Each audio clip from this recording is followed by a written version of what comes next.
Good evening. Welcome to the October 7th, 2019 Troy City Council meeting. We are pleased to have Pastor George Houston from the Stonehaven Free Methodist Church with us this evening to lead us in the invocation. So please rise for that and then remain standing for the Pledge of Allegiance. Pastor? Will you bow your head as I pray? Our God and Father of our Lord Jesus Christ, thank you on behalf of all who are gathered here today. Thank you for your many and abundant blessings. Thank you for life itself, for the measure of health we need to fulfill our callings, for substance, and for friendship. Thank you for the ability to be involved in useful work and for the honor of bearing appropriate responsibilities. Thank you as well for the freedom to embrace you or the freedom to reject you. Thank you for loving us, even so, from your boundless and gracious nature. In the scriptures, you have said that citizens ought to obey the governing authorities, since you have established those very authorities to promote peace and order and justice. Therefore, I pray for our mayor, for the various levels of city officials, in particular for this assembled council.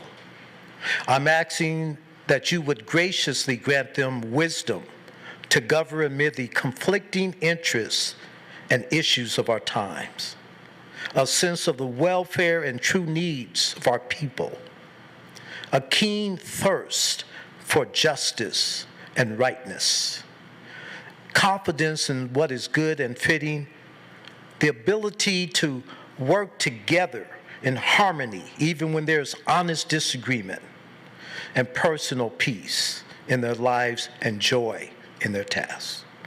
I pray for the agenda set before them today. Please give an assurance of what you would and what would benefit those who live and work in and around our beloved city of Troy. In the name that is above every name, Jesus Christ, we pray. Amen. I pledge allegiance to the flag of the United States of America and to the republic for which it stands, one nation, under God, indivisible, with liberty and justice for all. Thank you for those kind words, Pastor. Troy City Council meeting is now called to order. The roll call, Ms. Dixon. Mayor Slater? Here. Councilmember Abraham? Here. Mayor Pro Tem Baker? Here. Councilmember Hamilton? Here. Councilmember Henderson? Here. Councilmember Hoderick? Councilmember Pennington? Here. All present. First on the agenda are certificates of recognition and special presentations. We have 4 this evening, but we have 3 very important proclamations. And before I ask to meet those parties at the podium, just a quick, this is day 8 of being ill, and I apologize. I'm going to do my best to get through these 3 proclamations, but they're so important to me that I wanted to be here today to recognize Pennington Collision, the Troy Chamber, and of course Kim's Restaurant this evening. So let me first call C1, which is a proclamation to congratulate Pennington Collision for their 50th anniversary in business. So I'd ask to meet Joanne Pennington and Ed Pennington at the podium where I'd like to present this important proclamation.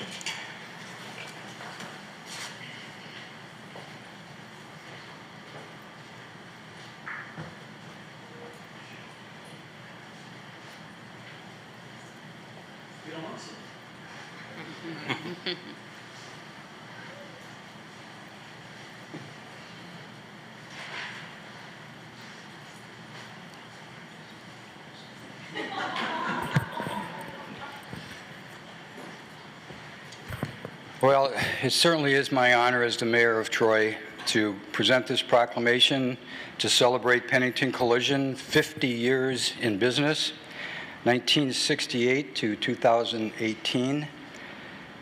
And it's my honor to read this proclamation into the record. Ed, I know you have a lot of family here. Do you want them to come up here, or do you want to just... Yeah. Please come up. Come on. Come on.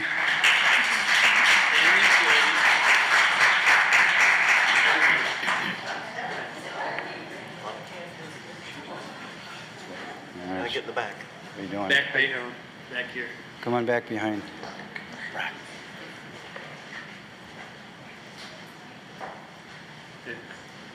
I'll stand with the kids. It's quite a crew. So proud of everybody. Never, never, never.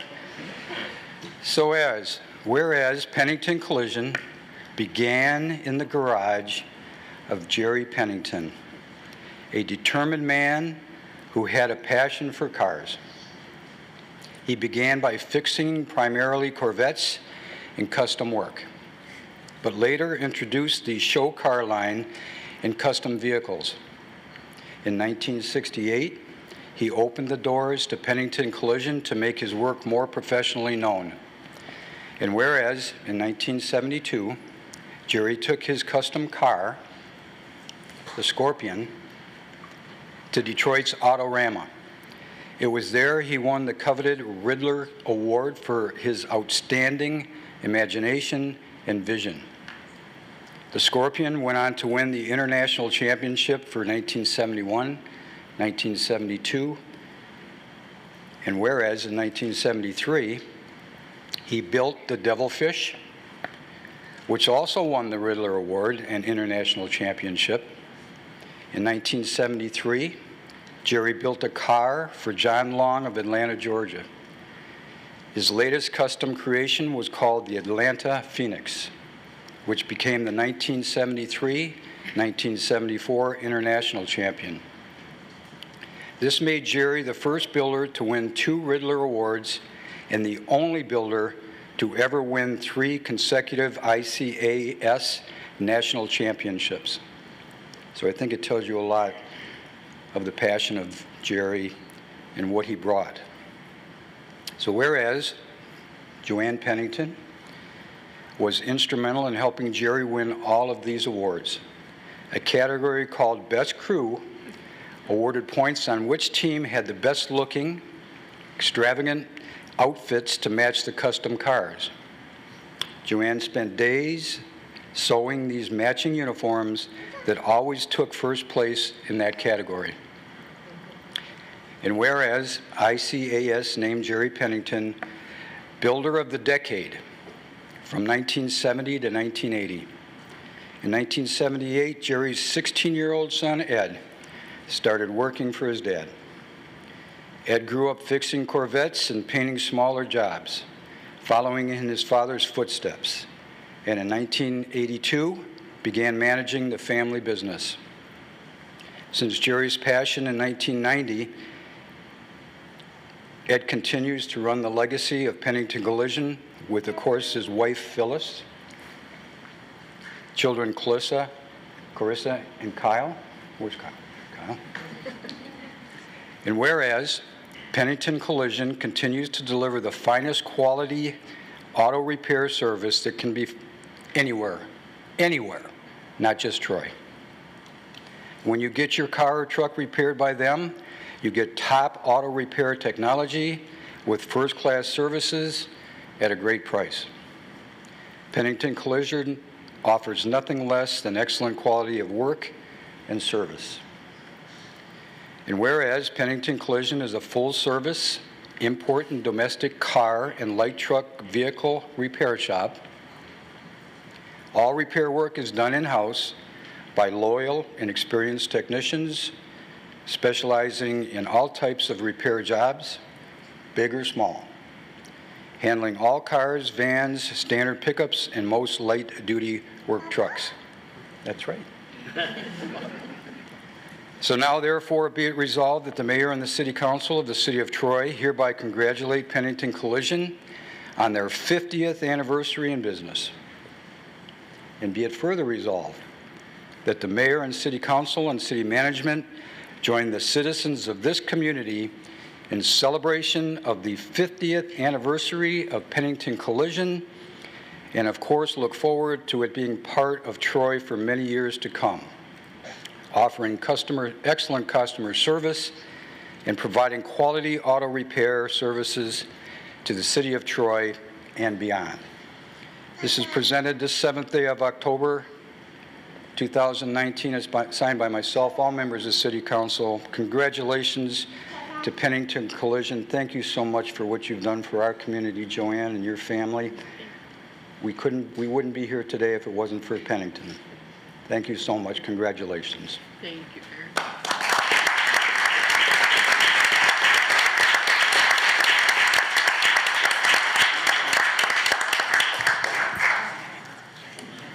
Not a picture. A picture you're not going to get too often. Okay. Turn it.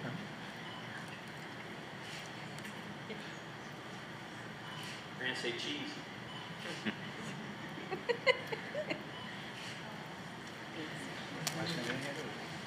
Suck it in, everybody. I'm too nervous. I'll let you. Just say thank you. I'll let you hold it. Oh, okay. So, well, don't go anywhere yet. I'm not done.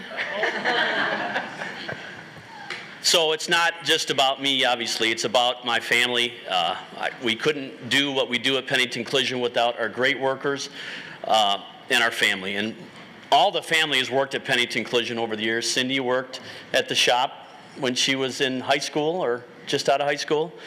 Kyle works at the shop now. He just got out of the Navy. That's why we didn't do this last year, because Kyle was in the Navy and Clarissa was busy with this guy. Grant was born last year, so we've just been blessed. And like I said, we couldn't do it without family and friends. And I know the Margaret and Larry, the same way. They're coming up next with Kim's Chinese. And I know I told you guys you could leave right after our proclamation, but you have to stay for the Chamber of Commerce and for Kim's Chinese, because they are a member of Troy's legacy also. But we want to thank everyone.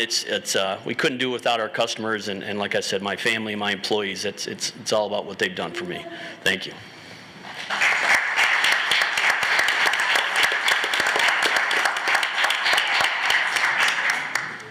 Yes. Oh, shoot.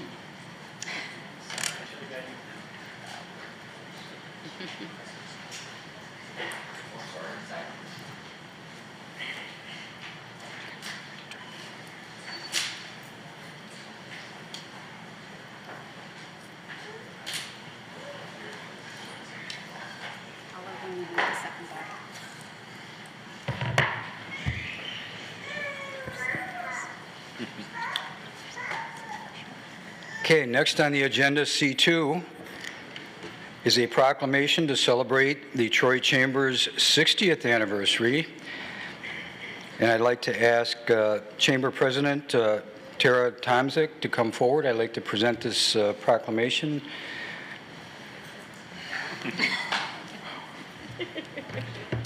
Does Sheila want to come up? Or Should we come up? Yes. Come on. Thank you.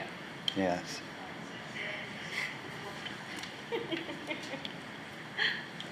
Hi, Sheila. Once again, it's an honor for me to present this proclamation celebrating 60 years of the Troy Chamber of Commerce. These are all great stories tonight, and this is another great story.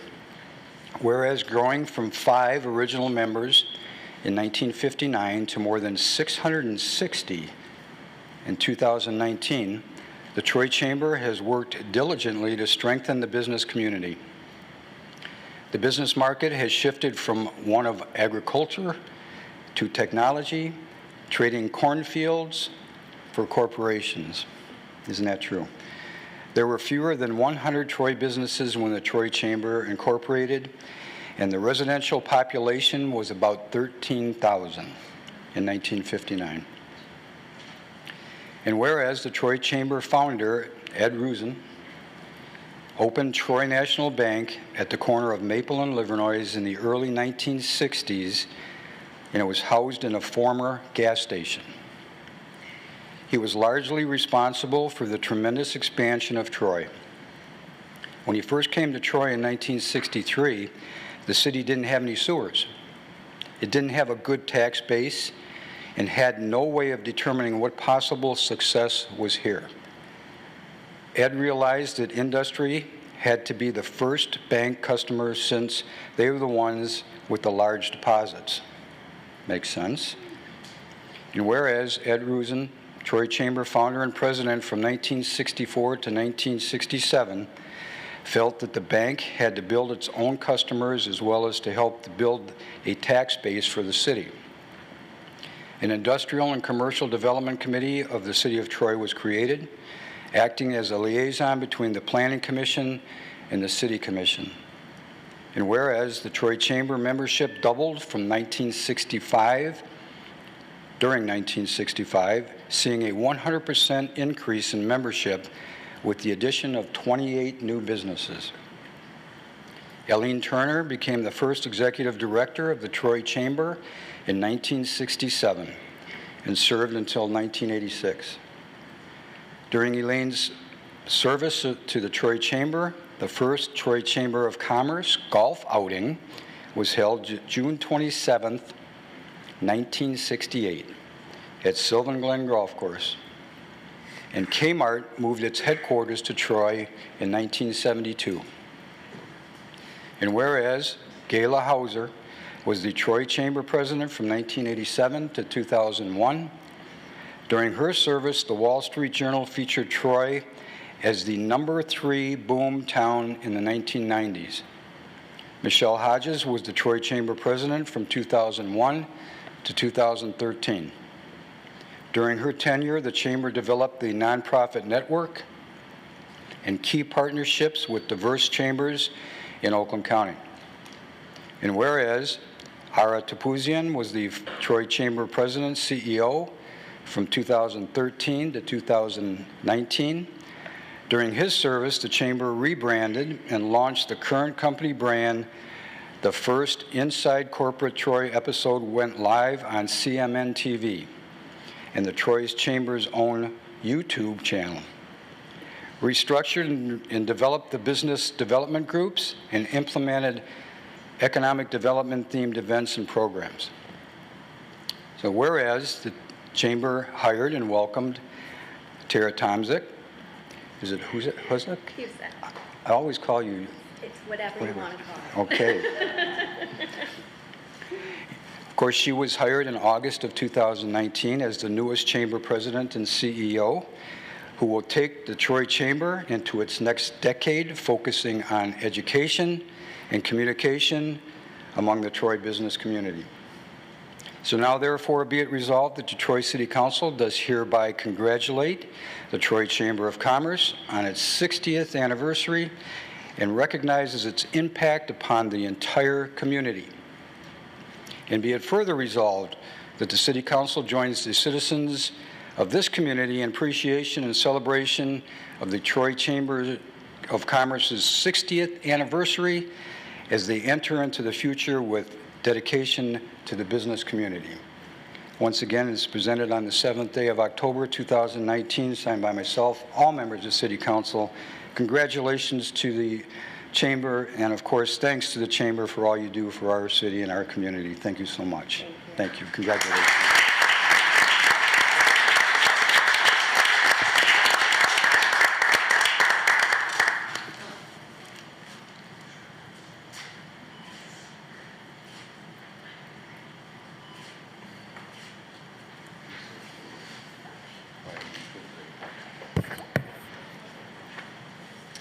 Well, I wasn't planning on saying anything, but I just wanted to obviously thank you all so much. The dedication that you guys all have to the business community at large means so much to us, and we're so grateful to be here. So thank you so much. We are looking so much forward to the future, and again, I only have 6 weeks in, but I hope to have 60 more years ahead of me at least. Maybe not that much, but you know. Thank you.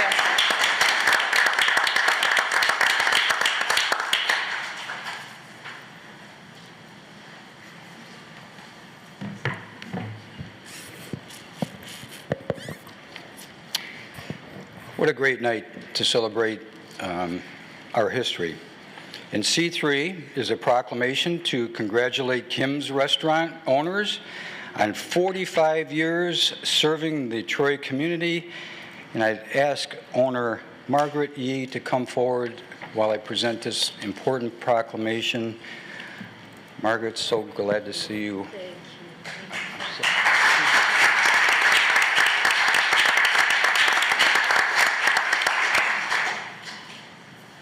Do you want to bring your family up?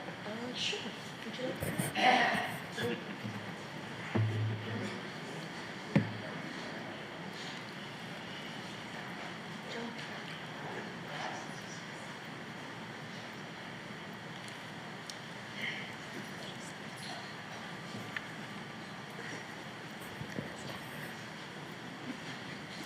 Come on in here.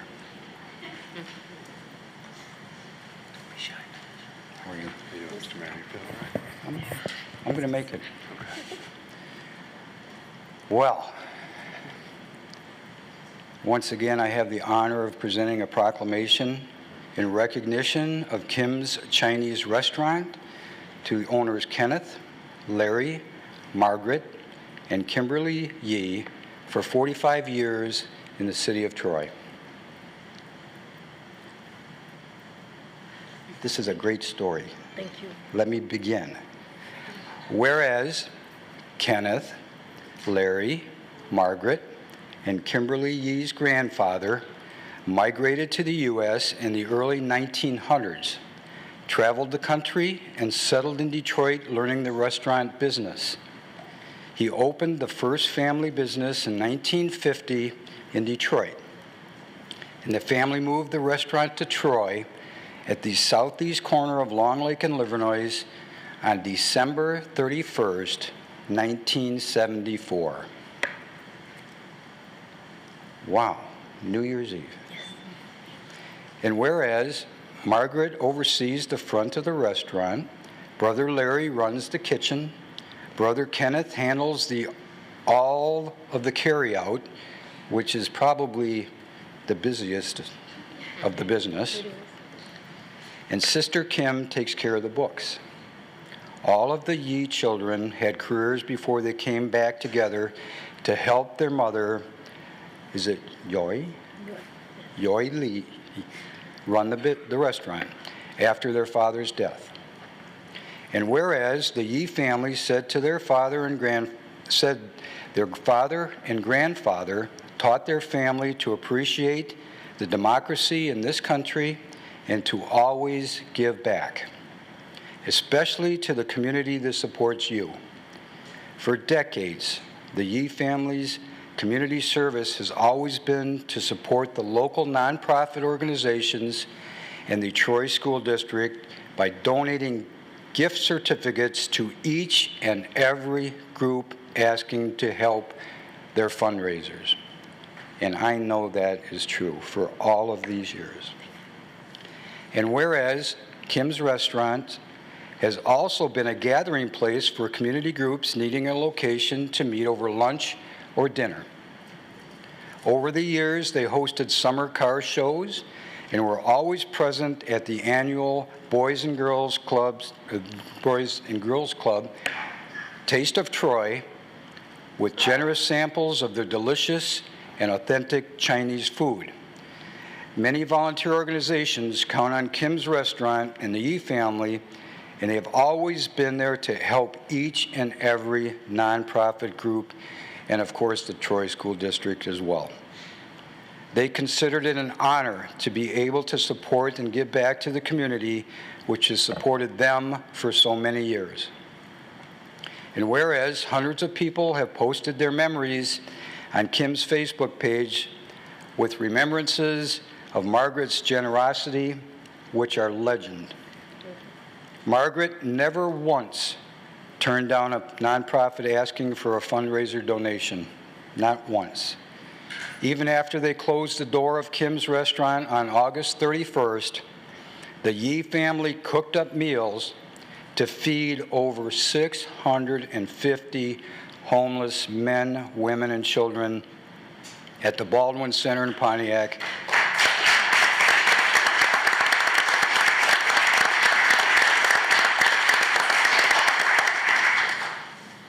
On 3 days in September, providing the recipients with three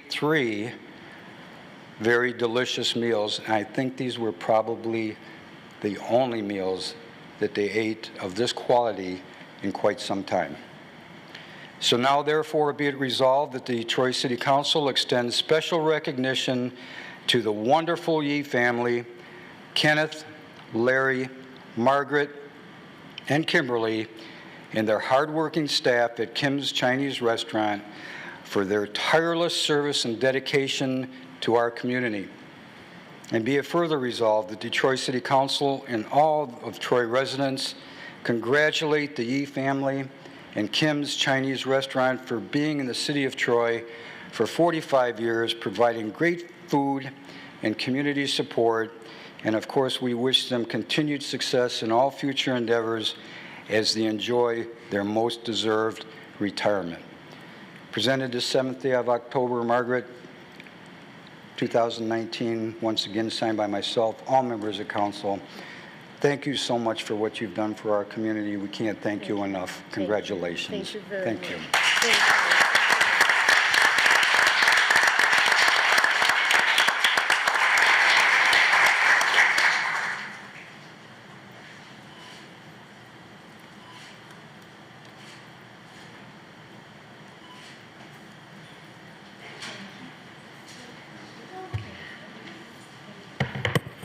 Thank you. Thank you so much. Thank you very, very much. Thank you, Council. Thank you, Mayor, for the wonderful honor of receiving this proclamation. And I just wanted to thank you, the whole community, for supporting Kim's for 45 years on behalf of my late father, Guy T. Yee, my mother, Yot Oi Yee, my siblings. We thank you for supporting us all this year. And I'm especially proud of our city of Troy for embracing us, and we just think it's just wonderful that as the years went on, how diverse the community has been, and also embracing us. Thank you. Thank you for the honor.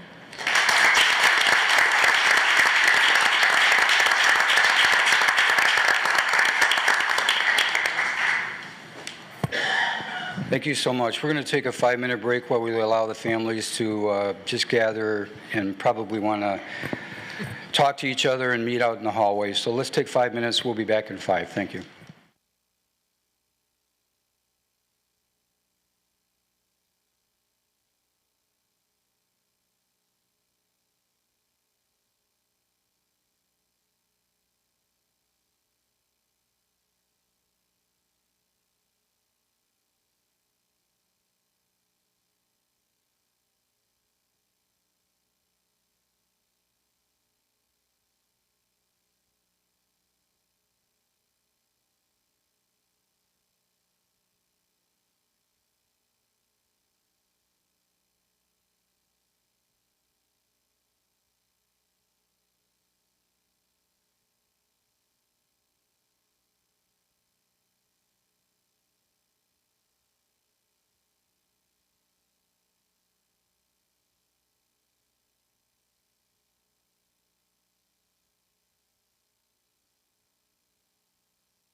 Trace City Council meeting is now back in session.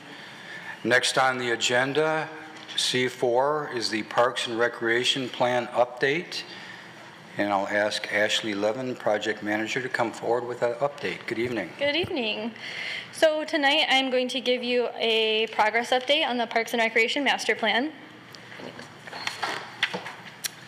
So I'll start with why we're doing this.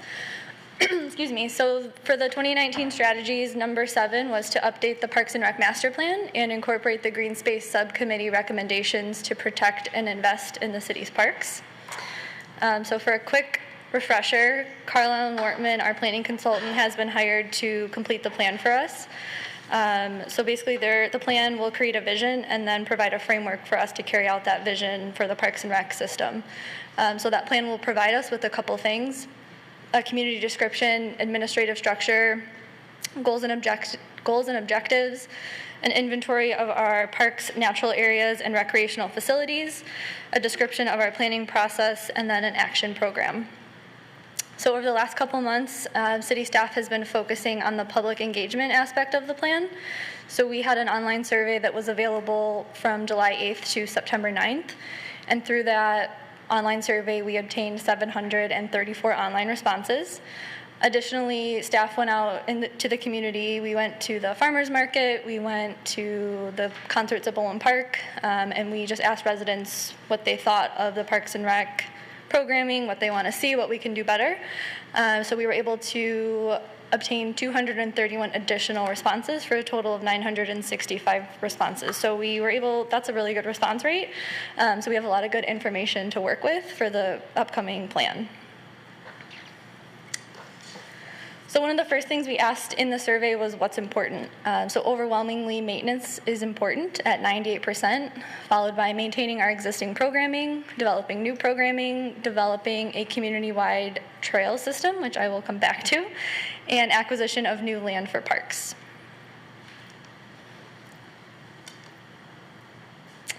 Secondly, we asked, how are we doing? So you can see the top 5 or 6 we're in that high 90 range, so the Stage Nature Center, the golf courses, the community center, Bowen Park, everything's rated fairly well. If you look on the right-hand column, the bottom right, the Daisy Night Dog Park did receive a 41% satisfaction rating, and a lot of the comments associated with that rating were due to the drainage issues that we've been having, as well as the lack of drinking water available, and both of those have been addressed in the past month or so. So there was a new drainage system installed, which will hopefully help with that, and then there have been 2 fountains installed in both the large and the small dog areas, so hopefully that will help with those issues that were noted. Next, we asked how are our residents recreating. So 79% are walking or participating in trail sports. 63% are participating in outdoor park activities and using the playgrounds. 47% are attending the farmers market, and 42% are participating in field sports. So next, we asked what do people want to see? And 68% of respondents want a multi-use walking path. The next 4 requested amenities were a rustic walking path, a splash pad at 43%, playground structures, and then fitness and exercise trails. So coming back to trails, we did have one question where we specifically asked if respondents wanted to see a trail network developed, and 75% of them want to see that. We additionally asked who was aware of the current segment of the Troy Trail that goes from the dog park to Waddles. Only 44% are aware of the trail, but those that are aware of it said that they felt safe, that it was aesthetically pleasing, and they were overall satisfied, so that's good news. So now we're going to move to programming and usage. 68% of respondents do take advantage of our programming, and 77% stated that program fees were just about right. The usage was pretty evenly split among exercise and fitness, concerts and shows, and family and adult programs. We did have some comments that our special needs programming was viewed as lacking, especially for those that are 16 and under. And the most popular times that facilities and programs are being used are Saturday during the daytime and then weekday evenings. So the last portion of the survey was about just some general comments. So we did have some comments where people said they would be against fees or an increase in taxes, but 71% of participants were willing to pay for extra for upgrades and improvements, such as a recreation millage or a maintenance millage or something like that.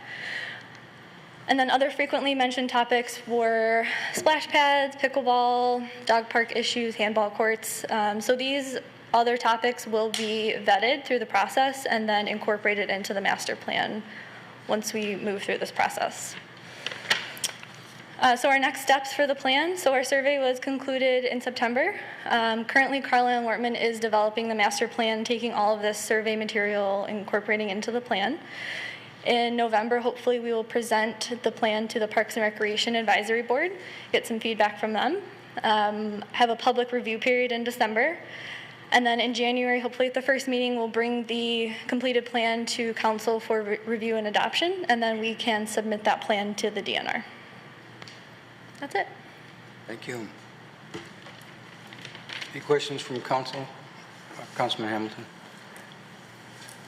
Oh, you said Henderson. I didn't know if Dave raised his hand. You said Henderson. I said Hamilton. Oh, sorry, I heard it. It's probably my voice. No, that's fine. I didn't want to go ahead of him. So, what did the respondents look like? What kind of people responded? Age, length they've been in the city of Troy? Do you have information like that? Yes. Are they all residents, or are they people that are transient here, or work here? Do we have any information on So 94% of the responses came from Troy residents. 6% came from other communities. The vast majority of respondents reside in single-family homes. The largest age group was between 35 and 44. And that's all I have in terms of the survey summary, but we'll have a more complete view once we get the full. Once we can see the full survey results. I imagine all of council would like to see the breakdown, like how did the different age groups feel about the different issues? That'll be included in the plan. Great, awesome, thank you. Councilman Pennington? Ashley, great job. That is a great response to the survey. 1,000 residents, mostly out of Troy. So that is a good work. Just so everyone knows, what is a splash pad? So. There were little kids play, and it's the Yeah, it's like squishy base, I guess, and there's like different fountains and interactive water features. Okay. The Mayor, just to add to that, I know a little bit about it. The recreation industry is changing pools, and the splash pads are desired, and it's more of kids get dumped on, and there's really not a lot of water, so it's safe, and there's jets that shoot up, and then buckets that fall on people, and you wait for the bucket, and you never know when it's going to hit you. Okay. So it's safer because people technically aren't swimming; they're just getting wet. Okay. Not having small children, I didn't really. I mean, I figured that's what it was, but I didn't. I'm sure there was other people that didn't know also. The point is our outdoor pool facility probably would not be built in today's world because people are building splash pads instead. Right. Yep. Thank you. Mayor Pro Tem Baker. Thanks, Mayor. Ashley, great presentation, and I commend you all for doing such thorough community engagement to start out with the survey process. I think we need more of that, and I really like the response rate that you got. I remember seeing Kurt out in line at, I think it was Opa Fest. He was grabbing people as they were waiting to get on the shuttle. So, I mean, the fact that you were doing those pop-up surveys too, I mean, that's really what we need to do because we often get responses from the same group of people over and over again, so it's good to branch out. So, great job with that, guys. Thank you. Thank you. Councilwoman Abraham? Thank you. So you had a hard act to follow, but you did real well. The question for you, when you were listing all the city parks and amenities and the really good response rates, I noticed that the historic village wasn't included. Now, unless I just missed it, do you recall if that was included or excluded for particular I don't believe reason? it's included in the Parks and Rec listing. What is that? Okay. Correct. The Troy Historic Village is not part of the Parks and Recreation Plan, and it's not considered a recreation facility, therefore it wasn't included.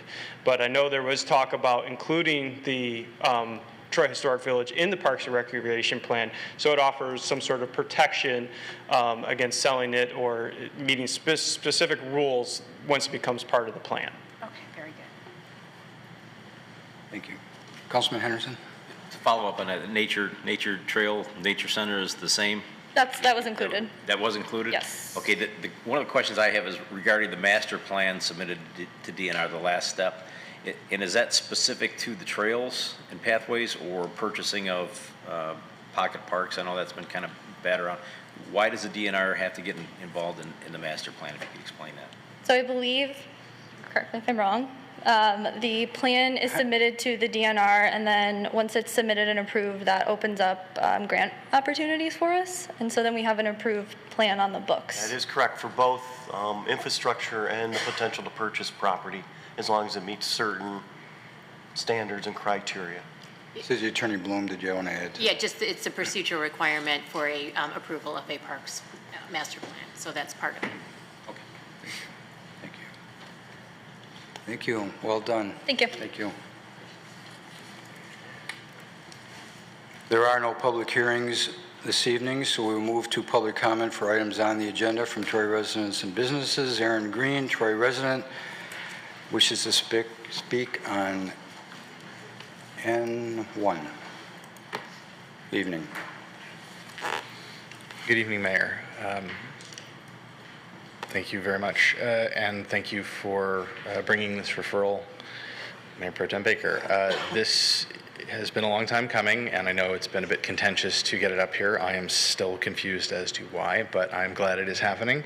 I really appreciate some of the verbiage that you have in there to really make clear what's expected of it, what's expected of council, to try and prevent some of the questions that were brought about whether there would be any sort of personal going after any individual. That's not what's going on. It's not personal attacks, not going down a rabbit hole. It's very specific, and I appreciate that a lot.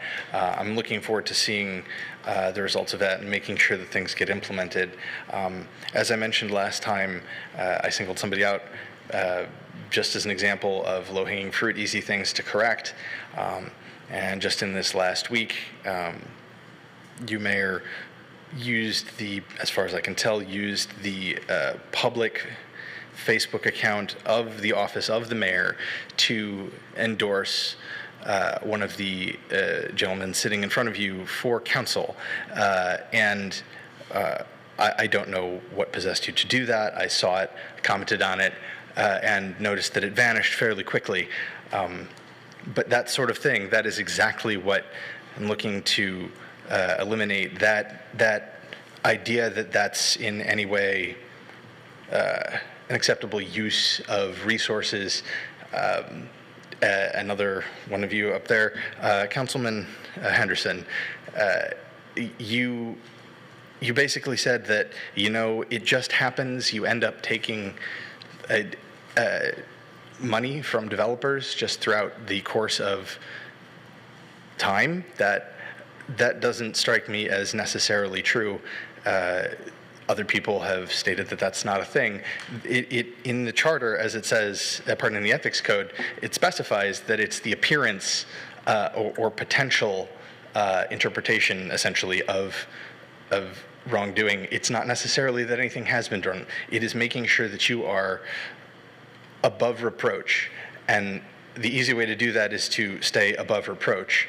And I think that it's going to be really good to see this report come in so that we can just get a look at everything and clear that error, and then work to move forward so that there is a clear expectation, things that some may consider common sense and some may disagree with, but so that it is very clear what those expectations are. And I look forward to the report's results and seeing both the original audit and the results of the report integrated and implemented on this council. Thank you. That concludes those that have signed up for public comment on items on the agenda. It's an opportunity for city administration, city council to respond. Any response? Councilman Henderson? Yes, since you brought up two very specific things, the acceptance of funding for campaigns by other council members is an absolute. I know Councilwoman Hoderick has taken funds. I know Councilwoman Edna Abraham has taken funds. And I know for a fact that Mayor Pro Tem has taken funds from developers, if not in this specific election cycle, certainly in their previous election cycles.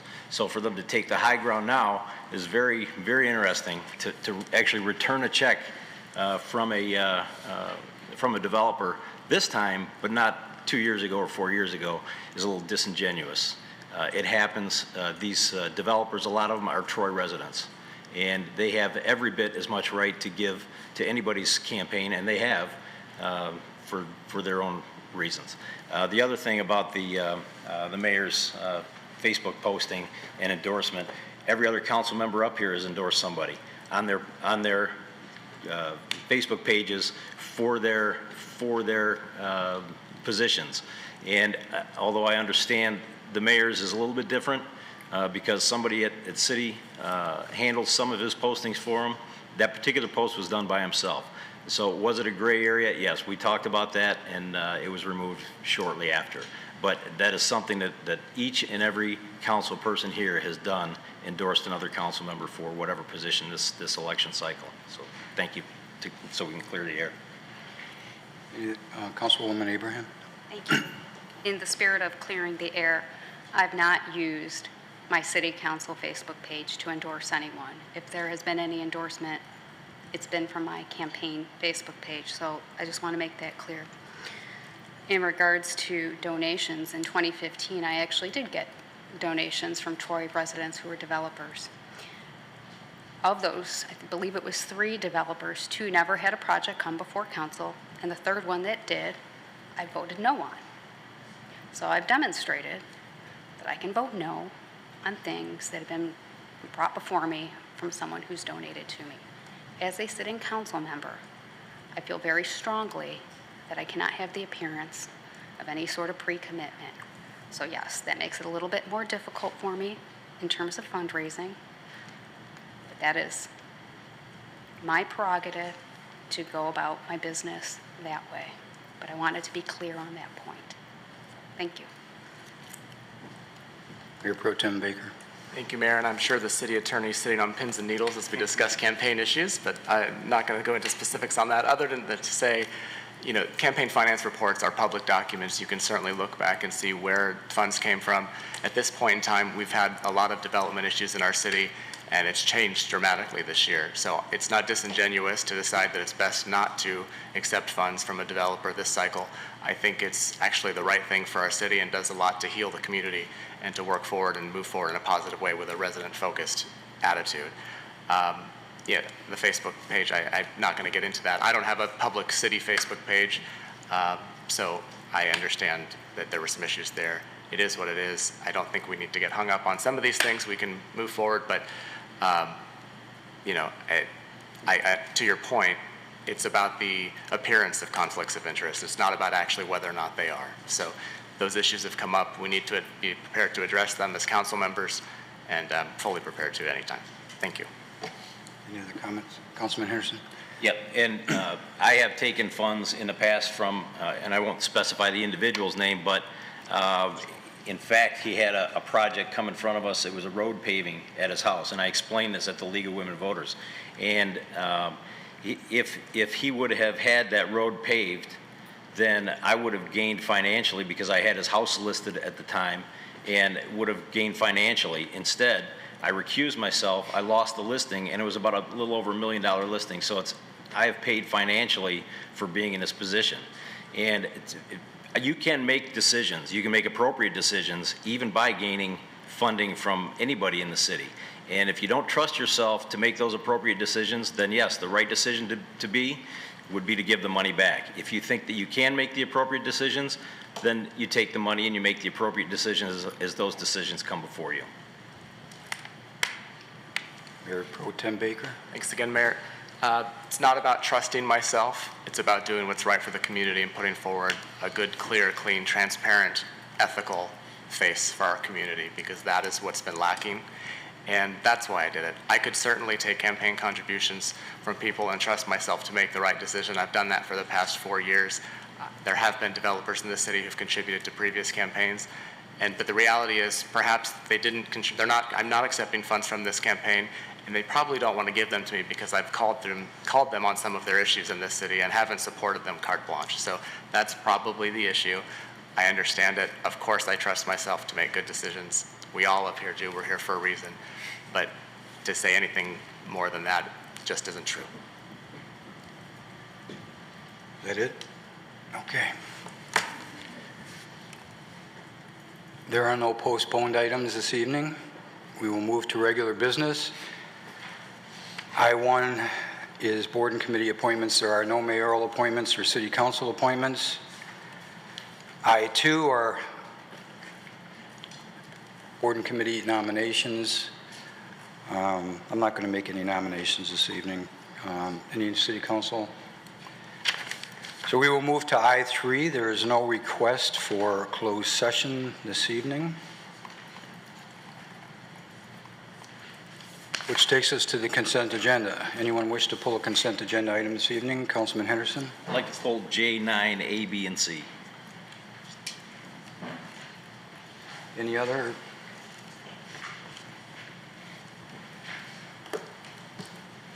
Somebody like to move the resolution? Councilman Henderson? I'd like to move all items on the consent agenda with the exception of J9, A, B, and C, as printed. Support. Moved by Councilman Henderson, supported by Councilman Pennington, that we approve all items on the consent agenda as presented with the exception of J9A, B, and C, which will be considered after the consent agenda items as printed.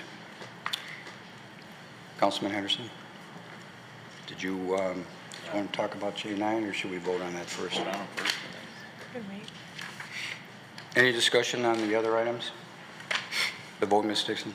Mayor Slater? Yes. Councilmember Abraham? Yes. Mayor Pro Tem Baker? Yes. Councilmember Hamilton? Yes. Councilmember Henderson? Yes. Councilmember Hoderick? Yes. Councilmember Pennington? Yes. Motion passes. Councilman Henderson? So I just wanted to bring this particular item up, J9. I'm going to vote no on this simply because we had a clear path with a relatively small settlement in some of our discussions. Those actions open the city up for, the actions on this J9 item open the city up for potentially more costs. So that's my reason for voting no. Thank you. Any other comments on J9, A, B, C? City Attorney Bloom, I'm going to recuse myself from this vote because I wasn't here for the closed session, so I'm not familiar with what discussion took place in the closed session that resulted in this coming to this agenda item. So there's no issue with that, is it correct? No, Mayor, you certainly you have provided a reason for recusing yourself from the vote. Okay. Any other discussion? We need to move in a second. I'd like to move J9, Ryan Wolfe, City of Troy, resolutions A, B, and C as printed. Support. Moved by Mayor Pro Tem Baker and supported by Councilman Hamilton that we approve J, A, B, and C as printed in the agenda packet. Any further discussion? The vote, Ms. Dixon. Councilmember Abraham? Yes. Mayor Pro Tem Baker? Yes. Councilmember Hamilton? Yes. Councilmember Henderson? No. Councilmember Hoderick? Yes. Councilmember Pennington? No. Motion passes. If you're here on a consent agenda item, they've all been approved this evening. Next on the agenda are memorandums and future council agenda items. K2A is a proposed ordinance to completely opt out of recreational marijuana establishments. This will be at the next council meeting. In my understanding, City Attorney Bloom, this has to be adopted before November 1st, correct? Yes, thank you, Mayor. They are accepting applications. The state of Michigan has moved up that date from December to November 1st, and so it is really important that that we have something in place before that date. The rules are still, there's still interpretations being issued daily, and the state of Michigan keeps releasing things, but we will be preparing some additional amendments to other ordinances for your consideration. We just really wanted to make sure that this was in place timely. Thank you. Next, public comment for items not on the agenda from Troy residents and businesses. Aaron Green, Troy resident.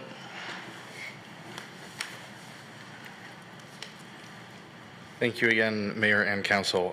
This is on a very different note. I was out over the weekend walking around and noticed a downed street sign and used the Troy app, My Troy app, and submitted it. It was mid-evening, maybe 6 or something. And I think half an hour later, I got a response from Bill Hodery, and if I've pronounced that right, I hope. And he asked a question. I replied, surprised having seen that, and he followed back up that evening. I think the last one from him was around 8:45 at night on a Saturday. So I just wanted to commend both him for that incredible responsiveness and diligence. He was concerned about public safety because I hadn't specified whether that sign had entered the roadway or posed any sort of danger. And once he'd cleared that up, he was okay with it. So thank you to him for that, and thank you for implementing the app. It's clearly very effective and allows for incredible responsiveness from city and city employees. So thank you. Thank you. Any response from council or administration? Next are council referrals. There is one referral this evening, a referral from Mayor Pro Tem Ethan Baker and Council Member Ellen Hoderick, a City Council investigation and ethics probe. I'll defer to Mayor Pro Tem Baker. Thank you, Mayor. I'm going to start by moving N1, council referral from Mayor Pro Tem Ethan Baker and Council Member Ellen Hoderick, City Council investigation and ethics probe as printed. Support. Moved by Mayor Pro Tem Baker and supported by Councilwoman Hoderick that we approve N1, which is a council referral from Mayor Pro Tem Ethan Baker and Council Member Ellen Hoderick, City Council investigation and ethics probe. Discussion. Mayor Pro Tem Baker. Thank you, Mayor.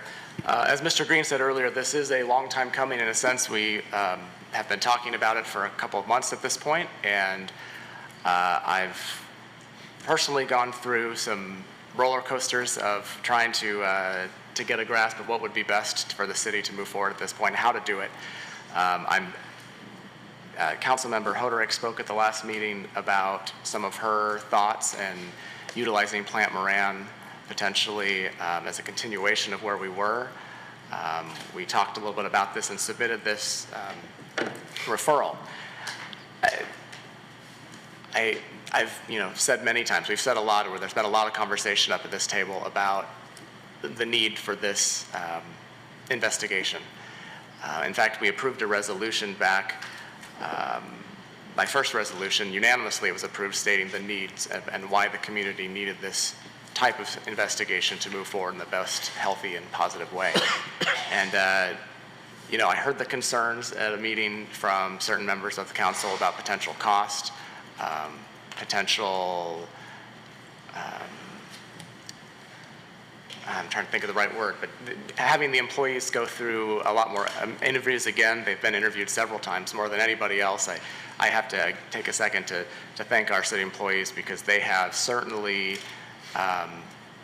bore the brunt of what's happened in the fallout with Brian Kishnick, starting with Brian Kishnick himself and continuing with the investigations and the interviews that they experienced. That has not been easy for them, and yet they've managed to continue on doing the good business of the city, and so they really deserve to be commended for that. It's been a lot for them. So this referral changes course a little bit and puts the focus on council, which is where I think it should be. We received a Plant Moran report that talked about a culture of complicity, the tone at the top as it related to Brian Kishnick. And as council, as Councilmember Abraham has said, we are the top. We oversaw Brian Kishnick, and I felt it extremely important, as I've been saying, to look into council's conduct, our actions, our inactions over the past few years, to see what helped create that culture of complicity, what gave Brian Kishnick the feeling that he was invincible and can do the things he did.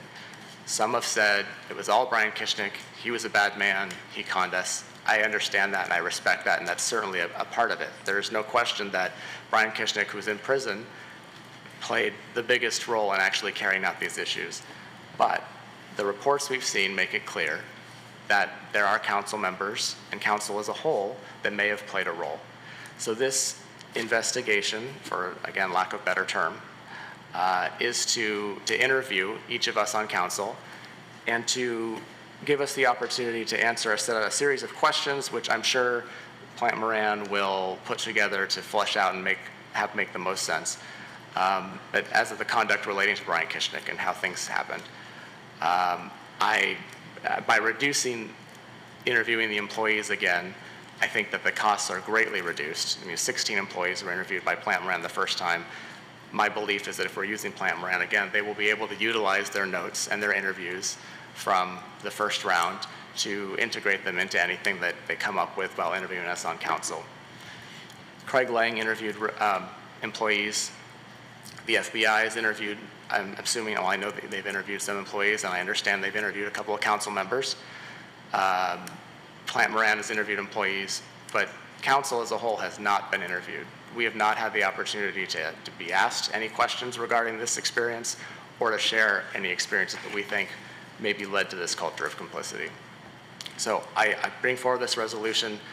Like I said, Councilmember Hoderick was a key part of it, and I think that this sets us on a good path to move forward by finally, filling in that last puzzle piece for the community on what council's role was during this time period, so that we can learn from this experience. This council, future councils, the city as a whole can look back and say, okay, that's what was good, that's what was not good.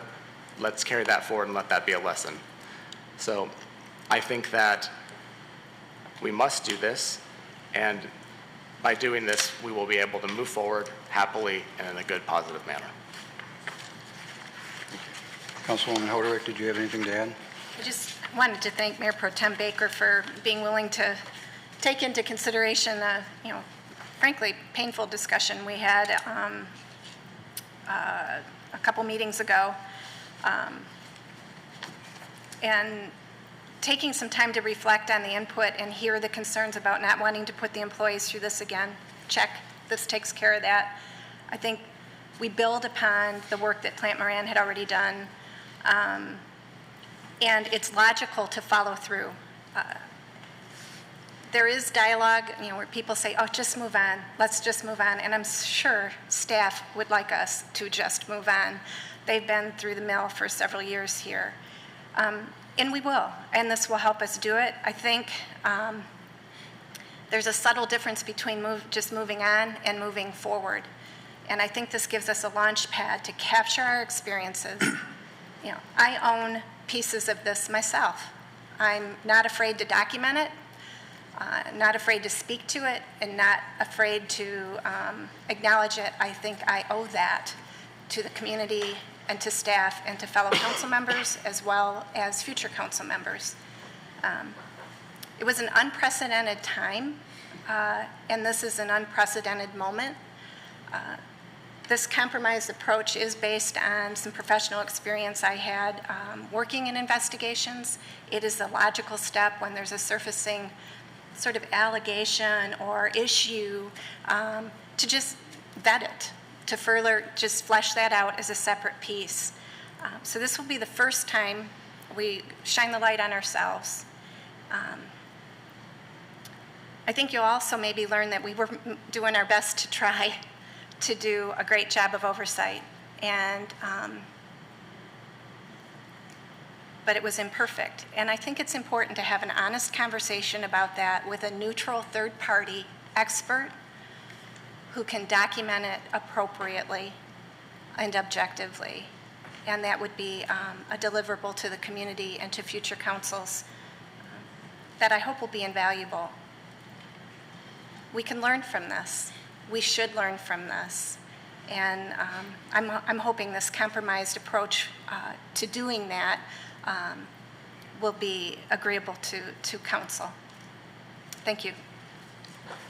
Thank you. Any other comments from council regarding N1?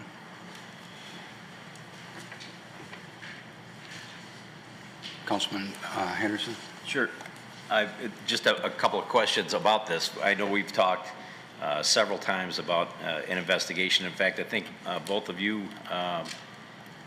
Councilwoman Hoderick and Mayor Pro Tem Baker, last meeting indicated that you were not real happy with the fact that maybe the selection of using the word investigation was probably not necessarily not appropriate, but maybe if you had framed it a little bit differently, we may have had a different conversation. So no finger pointing, that kind of thing. And I also own some of these things. I understand that. We had a manager that bamboozled us, and you know, we all take ownership of that. Sadly, he took us down a path that none of us wanted to be. But the big question I have is, have you spoken with Plant Moran to find out if they've backed off of their assertion that they're not going to do these on camera? City Attorney Bloom, I would assume you're the one that's had contact with Plant Yes, Moran? I have been the city's contact, and they do not, this is something where, again, they are willing to do the investigation, or however you want to, it's difficult to know what term to use, but they are willing to do that. But the on video, that's something that they strongly advise against. Okay, and just a follow-up to that is, you know, we have a memo in here from Plant Moran. Actually, I don't know if it's from Plant Moran, but it's about the forensic accounting investigation corrective action plan, probably created by the city, I would assume. But we've answered all of those concerns that were addressed in the Plant Moran report, with one exception, and that one exception is the complicity piece. I just find it ironic, if this is the most compelling part of this investigation or this Plant Moran report, why is that not even addressed in the corrective action plan? And I've answered, I'm one of those two that have been investigated by the FBI. I answered every one of these questions with the FBI, and they are not pursuing this with me. I don't know what questions they asked Councilwoman Hoderick when she was interviewed, but to assume that the FBI or our investigation with Plant Moran or anybody else would be more rigorous and more telling or compelling than the FBI's investigation is a little bit silly to me. But I'm not about to go through an interview process with anybody that's not on camera, that everybody in the city can see, so that we can avoid the opinion piece that is likely to come out without any regard for showing everybody the backup material. I refuse to do that. I've seen it now 2 times, and it's a silly effort to go through. If you're going to be transparent and you're going to want people to see what city council people are involved in any of these 9 items, then you want it on camera so that people can make their own decisions about it. And that's my position. So. Thank you. Councilman Pennington? I've been against, and I will vote against this referral, but I've been against this investigation, non-investigation, whatever you call it, from the start because of cost. Now, I know we've scaled it down, but can we have an approximate, City Attorney Bloom, approximate cost of what this would cost the taxpayers of Troy?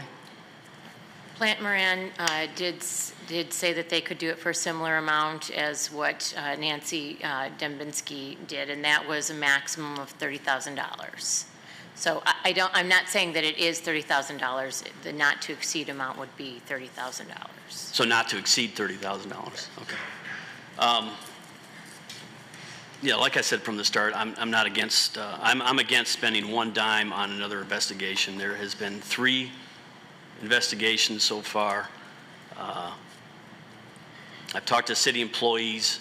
I just want to reiterate, the one city employee that I talked to said the investigation is not is not damaging morale at City Hall, but it's destroying morale at City Hall.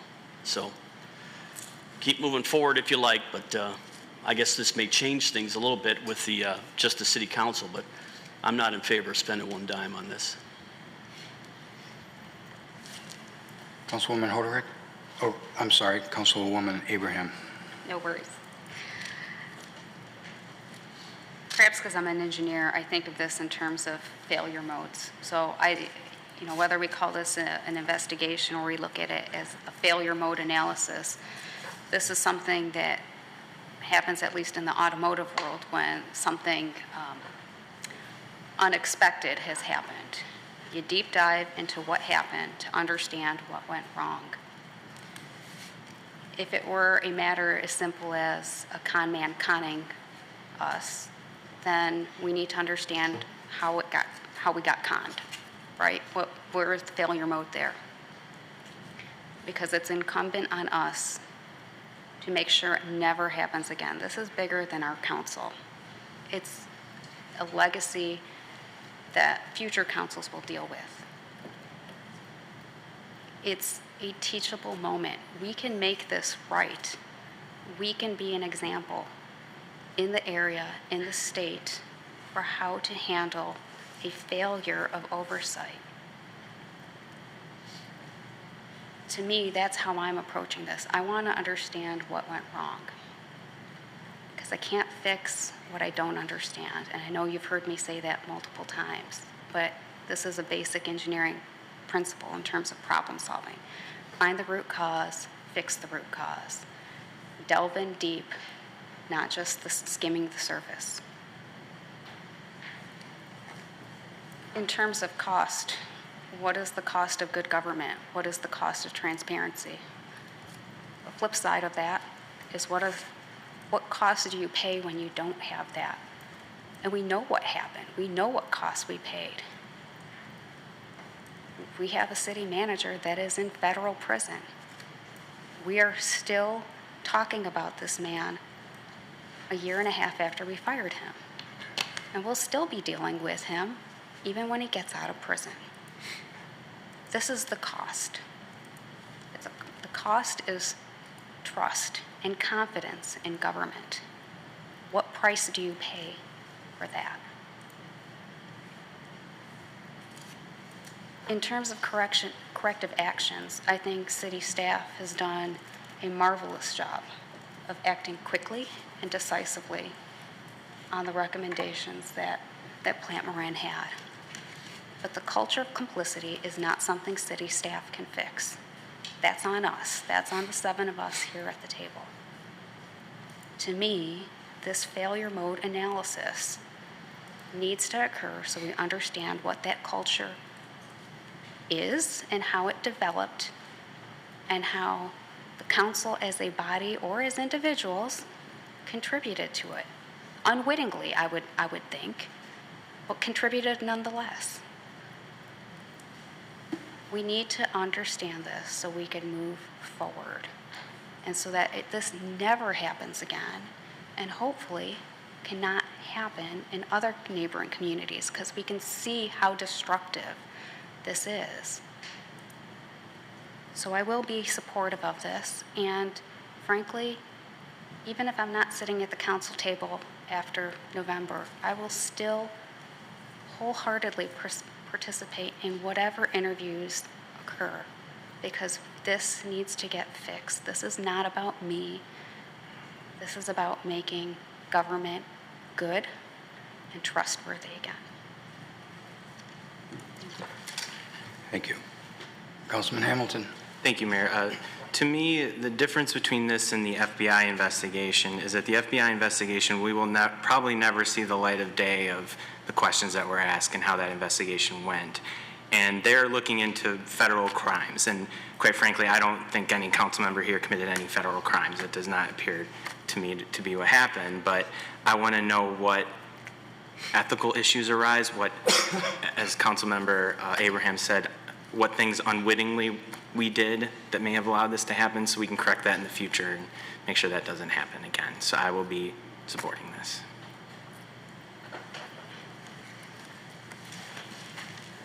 Any other comments? I don't have anything to add that I didn't say 2 weeks ago. Very similar. I agree with Councilman Pennington. I would never vote to spend one more dime on this type this type of referral.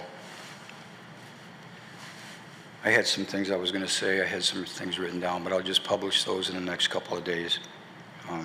Obviously, there's 4 votes. Probably were 4 votes before this was written. City Attorney Bloom, just a couple of legal questions, please. There's nothing in the resolution, there's nothing in this particular resolution to put a cap on this expense. Is that correct? That is correct. Okay. So it could cost $50,000. There's no cap. There's no cap. And the scope, yeah, if the scope is limited, that will There's no cap. control. Second of all, this won't happen until after the election. Is that correct? I don't foresee that they could get this done prior to the election.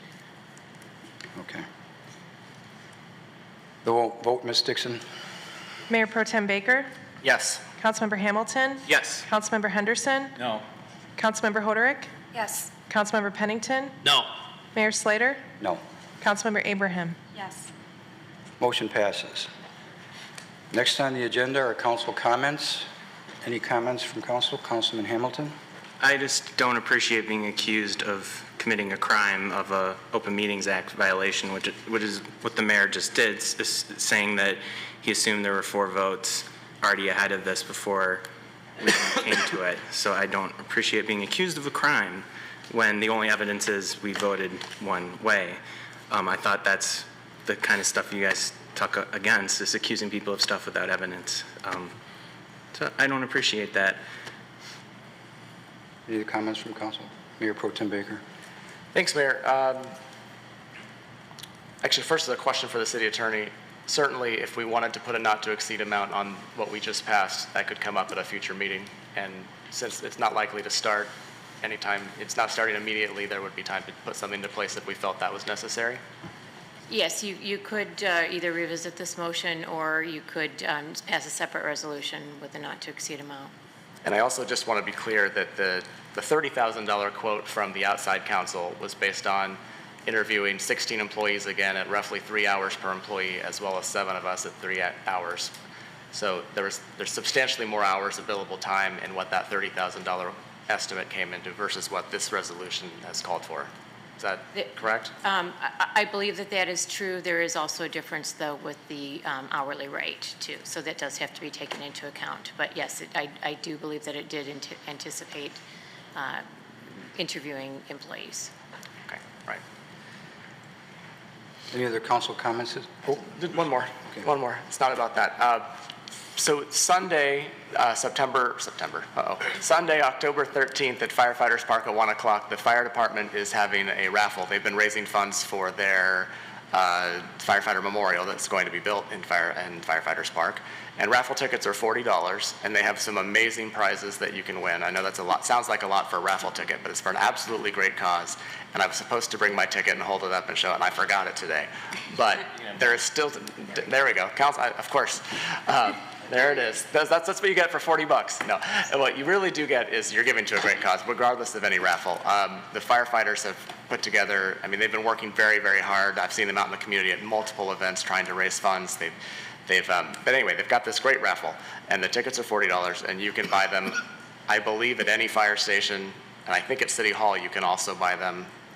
All right, so please do that. Is there, I'm asking Chief Roberts in the back, is there a time, can they buy tickets up until the drawing on Sunday? Yes. All right, you can buy tickets up until the drawing Sunday the 13th at 1 o'clock in Firefighters Park, and you do not need to be present to win, as I understand. So, but please go out and support the firefighters. They do an amazing job for our community, and they deserve this memorial, so I'm looking forward to seeing it built. Thank you. Councilman Pennington. I want to thank everyone for putting up with my presentation. I know that Aaron Green, doesn't like the fact that, I mentioned Pennington Collision every once in a while. But that's where all my experience is, my whole career. But I wanted to point out my brother was here, and I did not mention his name. He was my right-hand man for at the shop for at least 15, almost probably 20 years. And he runs his own business out, but he came out to support me, and I failed to mention him. And so I know he doesn't live in Troy, and he, probably not watching YouTube after this, but I just want to publicly acknowledge Jerry, and you know, I'm very appreciative of all he's done for me over the years. Thank you. Any other comments from council? Any comments on the reports that were published in the agenda packet this evening from council? Mayor Pro Tem Baker. Just really quickly wanted to reference P2A. That is the Forensic Accounting Investigation Corrective Action Plan. This was a very informative report, and I'm very thankful to the staff that put it together and provided it to us.